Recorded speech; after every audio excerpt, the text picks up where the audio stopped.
mujudake tulodo gimana tulodo menawa ana ing tengahing tembung keseselan utawa lan ditulis nganggo aksara mandraswara.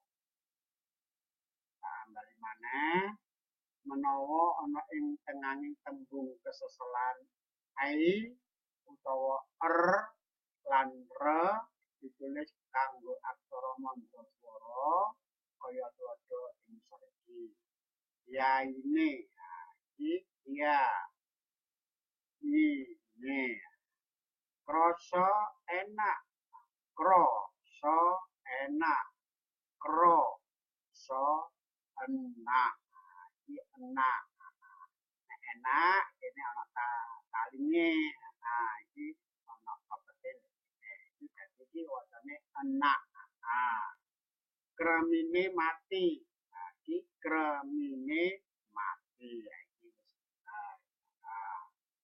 terus tulodo angka 5 aksara Jawa ora ana ra pepet lan la pepet diganti mawa po ceret lan lalat kaya tembung tulodo misal iki reca watu iki po ceret dadi reca watu iki tulodo kaping pindho lemari kayu le iki ngalelet lemari kayu sabanjure tulodo kang kaping 6 aksara swara lan aksara mudha kanggo nulis wiwitan ukara utawa jeneng-jeneng gantine aksara gedhe ana aksara Latin kaya tulodo ing ngisor iki.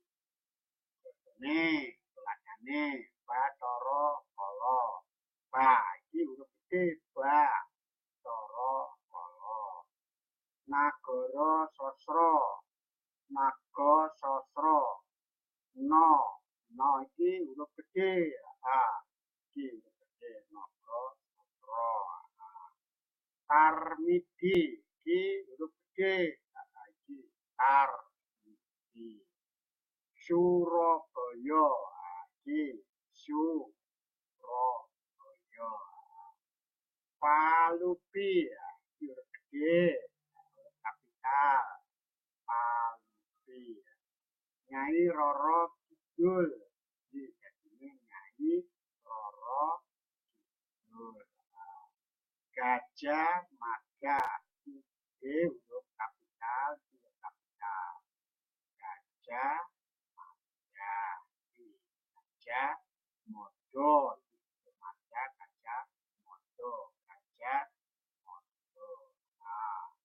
Banjur tulodo 11 saiki coba saiki kanggo latihan tulisan nganggo aksara Jawa kaya iki. 1 golek asem, 2 arep nangis, 3 ngidak cacing, 4 wit randu, 5 golek kodhok, 6 lengen dawa, 7 mangan tahu, 8 kre, jadi nganggo apa? Keratat soto. Sama wali-wali.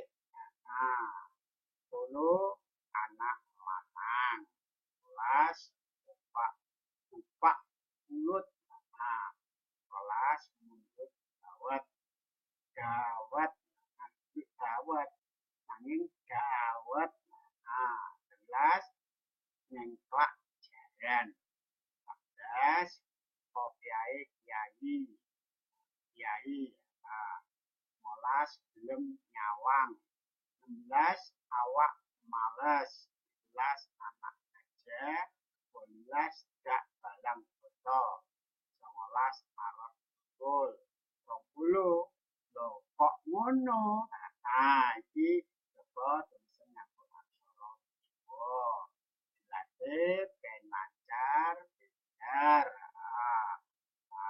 Mangkono tulisan aksara Jawa muga-muga apa sing tak paringno bisa migunani tumrap kabeh.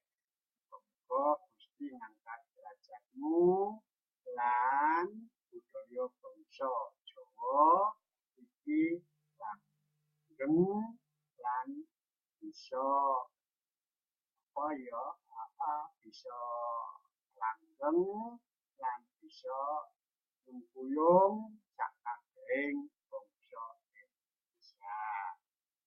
Muga Gusti paring mijabahi marang sliramu kabeh, sliramu dadi pinter lan dadi padha dhuwur kabeh.